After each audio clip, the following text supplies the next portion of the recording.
Hi students, this is a very important aspect in the last chapter, that is reconciliation statement. Okay, ಇಲ್ಲಿ ಪ್ರಮುಖವಾಗಿ ಏನಪ್ಪ ಅಂದ್ರೆ ನಿಮ್ಮ ಎಕ್ಸಾಮ್ಸಲ್ಲಿ 15 ಮಾರ್ಕ್ಸಿಗೆ problems ಕೇಳ್ತಿರ್ತಾರೆ. ಆವಾಗ ಈ ಒಂದು ಪ್ರೊಫಾರ್ಮ ಯೂಸ್ ಮಾಡಿ ರೀಕನ್ಸಿಲೇಷನ್ ಸ್ಟೇಟ್ಮೆಂಟ್ನ ಕ್ಯಾಲ್ಕುಲೇಷನ್ ಮಾಡಬೇಕು. ಫಸ್ಟ್ ಇಲ್ಲಿ ಮೇಲ್ಗಡೆ calculation of reconciliation statement. Next ಕೆಳಗಡೆ ಕಾಲಮ್ಸ್ ತೊಗೊಳ್ರಿ, 3 ಕಾಲಮ್ಸು, ಒಂದು ಪರ್ಟಿಕ್ಯುಲರ್ಸು, ನೆಕ್ಸ್ಟ್ ಅಮೌಂಟ್ ಕಾಲಮ್ ಎರಡು ತೊಗೊಳ್ರಿ, ಒಂದು ಇನ್ನರ್ ಕಾಲಮ್ ಇರಲಿ, ನೆಕ್ಸ್ಟ್ ಔಟರ್ ಕಾಲಮ್ ಒಂದು ತೆಗೆದುಕೊಳ್ಬೇಕು. Next net profit as per cost accounts or net loss as per financial accounts. Okay, ಇದನ್ನು ಮೊದಲ ಗಮನಿಸ್ಬೇಕ್ರಿ. ಓಕೆ, ಇದ್ರದ್ದು ಏನಾರ ಅಮೌಂಟ್ಸನ್ನು ಕೊಟ್ಟಿದ್ರಂದ್ರೆ ಔಟರ್ ಕಾಲಮ್ದಲ್ಲಿ ತೆಗೆದುಕೊಳ್ರಿ. ಓಕೆ, ಎರಡು ಥರ ಒಂದು ತೊಗೋಬೋದು. ಹೌದಾ, net profit as per cost ಅಕೌಂಟರು ತೊಗೋಬೋದು, ಇರ್ಲಿಕ್ಕಂದ್ರೆ net loss as per financial account ಕೂಡ ತೆಗೆದುಕೊಳ್ಬೋದು. ನೆಕ್ಸ್ಟ್ ಈ ಲೆಕ್ಕ ಮಾಡೋ ಮುಂದೆ ಕೆಲವೊಂದಿಷ್ಟು ಆ್ಯಡ್ ಐಟಮ್ಗಳು ಇದ್ದಾವೆ, ಇನ್ನೊಂದಿಷ್ಟು ಲೆಸ್ ಐಟಮ್ಗಳು ಕೂಡ ಇದ್ದಾವೆ. ಇವನು ಕನ್ಸಂಟ್ರೇಷನ್ ಮಾಡ್ಕೊಂಡು ಕ್ಯಾಲ್ಕುಲೇಷನ್ನ ಮಾಡಬೇಕು. ಅದನ್ನು ಯಾವ ರೀತಿ ಕ್ಯಾಲ್ಕುಲೇಷನ್ ಮಾಡಬೇಕು? ಫಸ್ಟ್ ಒನ್ ಆ್ಯಡ್ ಐಟಮ್ ನೋಡ್ರಿ. ಓಕೆ, ಆ್ಯಡ್ ಐಟಮ್ ಒಳಗೆ ಫಸ್ಟ್ ಒನ್ ನೋಡ್ರಿ, over absorption or over recovery. It means excess of overhead in cost accounts. ಇಲ್ಲೇ ಓವರ್ ಹೆಡ್ಪ್ಪ ಅಂದ್ರೆ ಫ್ಯಾಕ್ಟರಿ ಓವರ್ ಹೆಡ್ ಕೂಡ ಇರ್ಬೋದು, ಅಡ್ಮಿನಿಸ್ಟ್ರೇಟಿವ್ ಓವರ್ ಹೆಡ್ ಕೂಡ ಇರ್ಬೋದು, selling and distribution over head ಕೂಡ ಇರ್ಬೋದು. ಅವು ಏನಾದರೂ ಅಮೌಂಟ್ಸ್ ಕೊಟ್ಟಿರಂದ್ರೆ ಎದ್ರೊಳಗೆ ಕಾಸ್ಟ್ ಅಕೌಂಟ್ ಒಳಗೆ, ನೆಕ್ಸ್ಟ್ ಆ ಫೈನಾನ್ಷಿಯಲ್ ಅಕೌಂಟ್ ಒಳಗೆ ಕೂಡ ಅಲ್ಲಿ ಒಂದಿಷ್ಟು ಕೊಟ್ಟಿರ್ತಾರೆ. ಓಕೆ, ಅಲ್ಲಿ ಹೋಲಿಕೆಯನ್ನು ಮಾಡಿರಿ. ಓಕೆ, ಅಲ್ಲಿ ಹೋಲಿಕೆಯನ್ನು ಮಾಡಿರಿ. ಏನಾದರೂ ಅಲ್ಲೇ ಆ್ಯಕ್ಸಸ್ ಆಗಿತ್ತಂದ್ರೆ, ಓಕೆ, ಆ್ಯಕ್ಸಸ್ ಎತ್ತರವಾಗಿರ್ತೈತಿ, ಕಾಸ್ಟ್ ಅಕೌಂಟ್ ಒಳಗೆ ಜಾಸ್ತಿ ಆಗಿರ್ತೈತಿ. ಹೌದಾ, ಆ್ಯಕ್ಸಸ್ ಆದಂತಹ ಕಾಸ್ಟ್ ಅಕೌಂಟದ್ದು ಅಮೌಂಟ್ಸನ್ನು ಇಲ್ಲೇ ತೆಗೆದುಕೊಡ್ರಿ. ಹೌದಾ, ಹೋಲಿಕೆಯನ್ನು ಮಾಡಬೇಕು. ಎದಕ್ಕಪ್ಪ ಅಂದ್ರೆ ಫೈನಾನ್ಷಿಯಲ್ ಅಕೌಂಟಿಗೆ ಕಾಸ್ಟ್ ಅಕೌಂಟಿಗೆ ಏನನ್ನು ಹೋಲಿಕೆಯನ್ನು ಮಾಡಬೇಕು? ಓವರ್ ಹೆಡ್ಸ್ಗಳನ್ನು. ಇಟ್ ಮೀನ್ಸ್ ಫ್ಯಾಕ್ಟ್ರಿ ಕೂಡ ಇರ್ಬೋದು, ಅಡ್ಮಿನಿಸ್ಟ್ರೇಟಿವ್ ಕೂಡ ಇರ್ಬೋದು, ಸೆಲ್ಲಿಂಗ್ ಆ್ಯಂಡ್ ಡಿಸ್ಟ್ರಿಬ್ಯೂಷನ್ ಕೂಡ ಇರ್ಬೋದು. ಆ ಥರ ಡಿಫ್ರೆನ್ಸಸ್ ಅಮೌಂಟನ್ನು ತೆಗೆದುಕೊಳ್ಬೇಕು ರೀ. ಇದು first one. Next second one ನೋಡ್ರಿ, lower value of closing stock in cost account. ಹೌದಾ, ಇಲ್ಲಿ ಕಾಸ್ಟ್ ಅಕೌಂಟು ಮತ್ತು ಫೈನಾನ್ಷಿಯಲ್ ಅಕೌಂಟನ್ನು ನೋಡ್ಕೋಬೇಕು.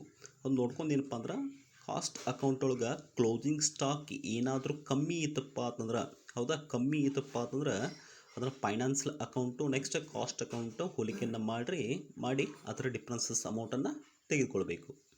ನೆಕ್ಸ್ಟ್ ಮೂರನೇದು higher value of opening stock in cost account. ಹೌದಾ, ಇಲ್ಲಿ ಓಪನಿಂಗ್ ಸ್ಟಾಕ್ ಏನಪ್ಪ ಅಂತಂದ್ರೆ ಎತ್ತರ ಜಾಸ್ತಿ ಆಗಿರ್ತೈತಿ ಕಾಸ್ಟ್ ಅಕೌಂಟ್ ಒಳಗೆ. ಎದಕ್ಕಿಂತ ಜಾಸ್ತಿ ಆಗಿರ್ತೈತಿ? ಫೈನಾನ್ಷಿಯಲ್ ಅಕೌಂಟ್ಗಿಂತ. ಓಕೆ, ಇಲ್ಲೂ ಹೋಲಿಕೆಯನ್ನು ಮಾಡಿರಿ. ಫೈನಾನ್ಷಿಯಲ್ ಅಕೌಂಟ್ ಕೂಡ ಇರ್ಬೋದು, ಕಾಸ್ಟ್ ಅಕೌಂಟ್ ಒಳಗೆ. ಇಲ್ಲಿ ಕಾಸ್ಟ್ ಅಕೌಂಟ್ ಒಳಗೆ ಜಾಸ್ತಿ ಐತಪ್ಪ ಅಂತಂದ್ರೆ ಅದ್ರ ಡಿಫ್ರೆನ್ಸಸ್ ಅಮೌಂಟನ್ನು ತೆಗೆದುಕೊಳ್ಬೇಕು. Next last one, incomes not included in cost account. Okay, it means incomes R included in financial account. Okay, ಅಂಥವು ಏನಾದರೂ ಇನ್ಕಮ್ಸ್ ಇದ್ದಪ್ಪ ಅಂತಂದ್ರೆ ಅಮೌಂಟ್ಸನ್ನು ತೆಗೆದುಕೊಡ್ರಿ. ಓಕೆ, ಅಷ್ಟು ಕೂಡ್ಸ್ಕೊಂಡು ಏನಪ್ಪ ಅಂತಂದ್ರೆ ಔಟರ್ ಕಾಲಮ್ ತೊಗೊಳ್ರಿ, ಮೇಲ್ಗಡೆ ಇರುವಂತಹ ಅಮೌಂಟು, ನೆಕ್ಸ್ಟ್ ಈ ಅಮೌಂಟನ್ನು ಕೂಡ್ಸ್ಕೊಂಡು ಇಲ್ಲೇ ಕೆಳಗಡೆ ತೊಗೊಳ್ರಿ. ನೆಕ್ಸ್ಟ್ ಲೆಸ್ ಮಾಡೋ ಐಟಮ್ಸ್ ನೋಡ್ರಿ. ಲೆಸ್ ಮಾಡೋ ಐಟಮ್ಸ್ ಅಂದ್ರೆ ಇದಕ್ಕೆ ವಿರುದ್ಧವಾಗಿರ್ತಿರ್ತಾವೆ. ಹೌದಾ, ಇಲ್ಲೇ ಓವರ್ ಅಬ್ಸಾರ್ಪ್ಷನ್ ಐತಿ, ಇಲ್ಲೇನಿರಪ್ಪ ಅಂದ್ರೆ ಅಂಡರ್ ಅಬ್ಸಾರ್ಪ್ಷನ್ ಇರ್ತೈತಿ. ಹೌದಾ, under absorption R under recovery of cost account. It means deficit ಕಮ್ಮಿ ಆಗಿತ್ತು ಹೋಗ್ಬೇಕ್ರಿ. ಹೌದಾ, ಇಲ್ಲಿ ಏನಪ್ಪ ಅಂದ್ರೆ ಕಾಸ್ಟ್ ಅಕೌಂಟದ್ದು ನೆಕ್ಸ್ಟ್ ಫೈನಾನ್ಷಿಯಲ್ ಅಕೌಂಟದ್ದು ಅಮೌಂಟ್ ತೊಗೊಳ್ರಿ. ಹೌದಾ, ಎತ್ರದ್ದು ಓವರ್ ಹೆಡ್ಡದ್ದು ತೊಗೊಂಡು ಅದ್ರೊಳಗೆ ಏನಾದರೂ ಕಾಸ್ಟ್ ಅಕೌಂಟದ್ದು ಅದ್ರದ್ದು ಕಮ್ಮಿ ಆಗಿತ್ತಪ್ಪ ಅಂದ್ರೆ ಅದ್ರ ಡಿಫ್ರೆನ್ಸಸ್ ಅಮೌಂಟನ್ನು ತೆಗೆದುಕೊಳ್ಬೇಕು. Next higher value of closing stock in cost account. Okay, ಇಲ್ಲೇ ಕ್ಲೋಸಿಂಗ್ ಸ್ಟಾಕನ್ನು ನೋಡಿಕೊಳ್ಳಬೇಕು.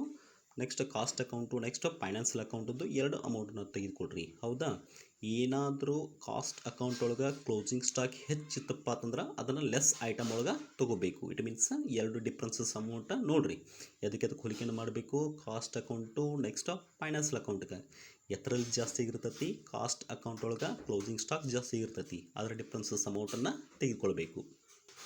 ನೆಕ್ಸ್ಟ್ ಇಲ್ಲಿ ಮೂರನೇದು ನೋಡಿರಿ, lower value of opening stock in cost account. Okay, ಇಲ್ಲಿ ಓಪನಿಂಗ್ ಸ್ಟಾಕನ್ನು ನೋಡಿರಿ, next cost account next financial ಅಕೌಂಟನ್ನು ಅಲ್ಲಿ ಅಮೌಂಟ್ ಕೊಟ್ಟಿರ್ತಾರೆ.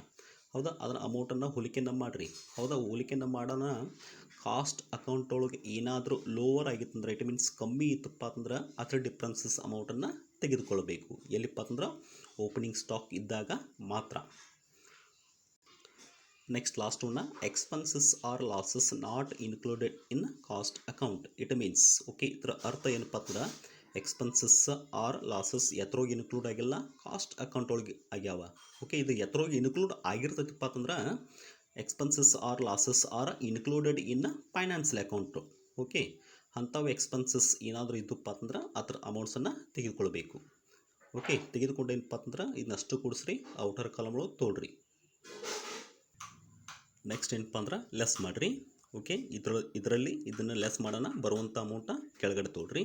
ಓಕೆ, ಬಂದಂತಹ ಅಮೌಂಟಿಗೆ ಏನಂತಾರಪ್ಪ ಅಂದ್ರೆ net loss as per cost account or net profit as per financial account. Okay, ಬಂದಂಥ ಅಮೌಂಟಿಗೆ ಹೆಸರು ಈ ರೀತಿಯಾಗಿ ಕೊಡಬೇಕು. ಇದು ಜಸ್ಟ್ ಡಿಫ್ರೆನ್ಸ್ ಏನಪ್ಪ ಅಂತಂದ್ರೆ over absorption in cost account, ಇಲ್ಲಿ ಕೆಳಗೆ ನೋಡ್ರಿ under absorption in cost account. Okay, ಇದು ಒಂದೇ ಡಿಫ್ರೆನ್ಸು. ಎರಡನೇ ಡಿಫ್ರೆನ್ಸ್ಪ ಅಂದ್ರೆ lower value of closing stock in cost account, ಇಲ್ಲಿ ನೋಡ್ರಿ higher value of closing stock in cost account. ಇದು ಎರಡನೇದು. ಮೂರನೇದಪ್ಪ ಅಂತಂದ್ರೆ higher value of opening stock in cost account, next ಇಲ್ಲೇ lower value of opening stock in cost account. ಹೌದಾ, ಇದು ನಾಲ್ಕನೇದು. ನೆಕ್ಸ್ಟ್ ಲಾಸ್ಟ್ ಒನ್ ಏನಪ್ಪ ಅಂತಂದ್ರೆ incomes not included in cost account, ಈ ಕಡೆ expenses R losses not included in cost account. Okay, ಈ ರೀತಿಯಾಗಿ ಕೆಲವಷ್ಟು ಐಟಮ್ಸ್ ಇರ್ತಿರ್ತಾವೆ. ಬಟ್ ಇಲ್ಲೇ ಆ್ಯಡ್ ಮಾಡುವಂಥ ಐಟಮ್ಸ್ಗಳನ್ನು ಕೂಡ ಇರಲಿ, ಲೆಸ್ ಮಾಡುವಂಥ ಐಟಮ್ಸ್ಗಳನ್ನು ಕೂಡ ಇರಲಿ, ಯಾವುದೇ ರೀತಿಯಾಗಿ ಮರಿಬೇಡ್ರಿ.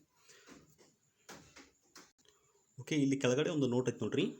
When net profit as per financial account or net loss as per cost account are given in the problem. ಒಂದು ವೇಳೆ ಈ ಲೆಕ್ಕದಾಗ ಏನಪ್ಪ ಅಂತಂದ್ರೆ net profit as per financial account ಕೂಡ ಇರ್ಬೋದು, ಅಥವಾ net loss as per cost account ಕೂಡ ಇರ್ಬೋದು. ಏನಾದರೂ ಕೊಟ್ಟಿರಪ್ಪ ಅಂತಂದ್ರೆ then all the add items becomes less. ಹೌದಾ, ಇಲ್ಲೇ ಮ್ಯಾಲೆ ಕೂಡಿಸೋ ಐಟಮ್ಸ ಎಲ್ಲನೂ ಲೆಸ್ ಆಗ್ತಾವೆ. ಯಾವಪ್ಪ ಅಂದ್ರೆ net profit as per financial account ಅಥವಾ net loss as per cost ಅಕೌಂಟ ಕೊಟ್ಟಾಗ ಆ್ಯಡ್ ಐಟಮ್ಸ ಲೆಸ್ ಮಾಡ್ಕೋಬೇಕು. And all the less items becomes add items. ಹೌದಾ, ಯಾವಾಗ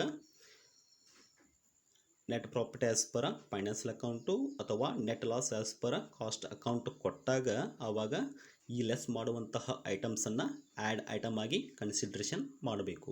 ಇದು ಪ್ರಮುಖವಾದಂತಹ ನೋಟು, ಯಾವುದೇ ರೀತಿಯಾಗಿ ಯಾವುದೇ ಕಾರಣಕ್ಕೂ ಮರಿಬೇಡ್ರಿ.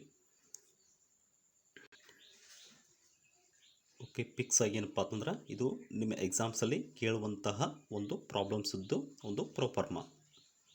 ಇದನ್ನು ಕೆಲವೊಂದಿಷ್ಟು ಕ್ಯಾಲ್ಕುಲೇಷನ್ ಮೂಲಕವಾಗಿ ಬಿಡಿಸೋಣ್ರಿ. ಈಗ